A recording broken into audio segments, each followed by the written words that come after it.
상가금융 임대차 보호법에서 대통령령으로 정한 보증금액을 초과하는 임대차.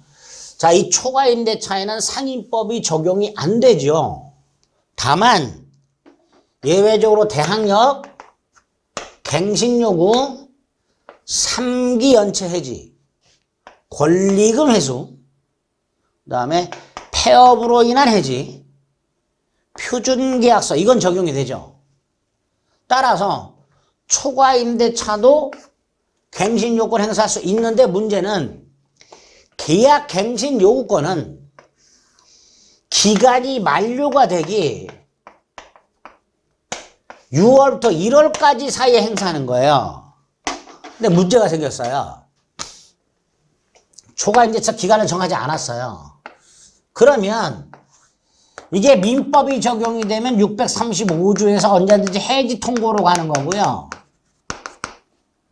상위법이 적용이 되면 1년으로 본다가 되는 거예요.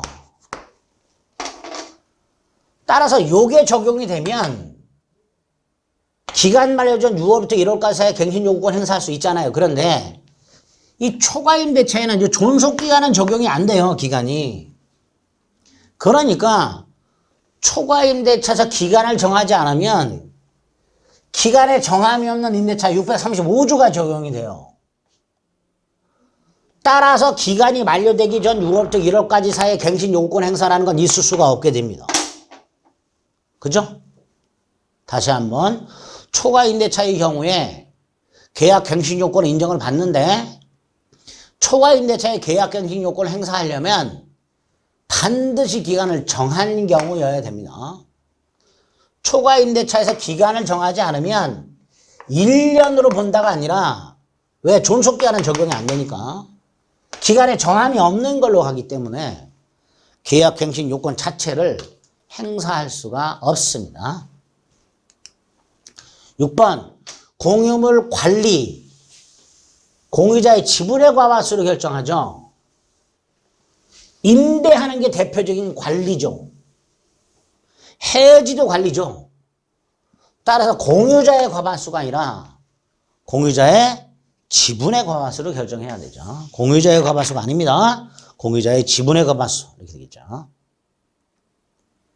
8번 임대인 지위를 승계한 양수인 승계 이후 3기 연체에 해지할 수 있죠. 자, 각권이 임대차를 했어요. 얘가 2기 연체했어요. 그 상태에서 주택이 상가건물이 바뀌었어요. 또 1기 연체했어. 병 해지할 수 있는 거 아닙니다.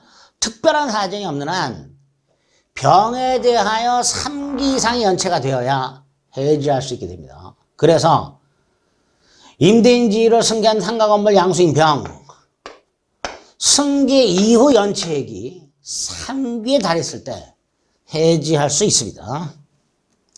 9번 상가건물 임대차 10조 2항 갱신 요건입니다. 최초 임대차 기간을 포함한 전체 임대차 기간이 5년. 이게 이제 현재 10년을 바꿨죠. 이걸 5년일 때 팔렸네요. 기간이 10년을 초과해서 갱신 요구할 수 없는 경우 에도 권리금 회수 보호가 인정되는가 그렇다. 법 임차인의 갱신 요구를 거절할 수 있는 사유. 거절 사유가 있을 때는 권리금 회수가 보호가 안 돼요. 이게 안 돼요. 갱신 요구 거절 사유가 있는 거. 그런데 최초 임대차를 포함해서 10년을 초과하면 갱신 요구 거절 사유가 아니라 아예 갱신 요구를 행사를 못합니다. 이건 갱신 요구 거절 사유가 아니에요. 아예. 갱신 요구를 행사를 못하는 거예요. 다시 한번 상위법 10조에서 규정하고 있는 10조 1항에 있죠. 10조 1항에서 규정하고 있는 1호부터 8호까지 임차인의 갱신 요구를 거절할 수 있는 사유가 있다면 권리금 회수도 보호가 안 돼요.